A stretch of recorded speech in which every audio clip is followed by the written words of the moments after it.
ఈరోజు మనం తెలంగాణలో నిషేధ భూముల జాబితా గురించి తెలుసుకుందాం. ఇది 22A రిజిస్ట్రేషన్ యాక్ట్ 1908 కిందికి వస్తుంది. ఈ భూములను రిజిస్ట్రేషన్ చేయరు. ఈ భూములో కేటగిరీస్ ఉన్నాయి. 22A1A category. ఇవేంటంటే కేంద్ర ప్రభుత్వ భూములు, రాష్ట్ర ప్రభుత్వ భూములు, లైక్ బంజర్ భూములు కానీ, లేకపోతే పోరంబొక్క భూములు కానీ, గ్రామకంట భూములు కానీ, ఇలాంటి భూములన్నీ ఈ 22A1Aలోకి వస్తాయి.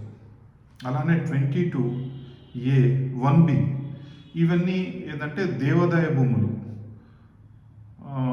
ఇంకేంటంటే వక్ఫ్ భూములు ఉంటాయి కదా, ఇవన్నీ 22A1Bలోకి వస్తాయి. 22A1C ల్యాండ్స్ ఏంటంటే ఈ ల్యాండ్స్ ఇప్పుడు భూములలో కోర్టు వివాదాలు, భూములు కోర్టులలో ఉన్నప్పుడు ఆ కోర్టులో స్టే ఇస్తాయి కొన్ని దీని మీద, ఆ కేసు మీద. అలాంటి ల్యాండ్స్ ఏం చేస్తారంటే 22A1Cలో పెడతారు.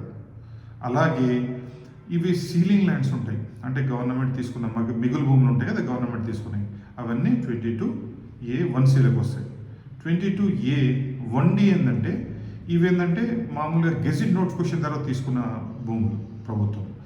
ఏదంటే ఎగ్జాంపుల్ ఏంటంటే మనము లేఅవుట్ చేసినప్పుడు అందులో పార్కు స్థలాల కోసము కొద్ది ప్లేస్ ఉంచుతాం కదా, అలాంటివి కానీ, రోడ్లు కానీ, ఇంకేదైనా ప్రజా అవసరాల కోసం ఉంచే ల్యాండ్స్ అన్నీ ఈ 22A1Dలోకి వస్తాయి. Thank you.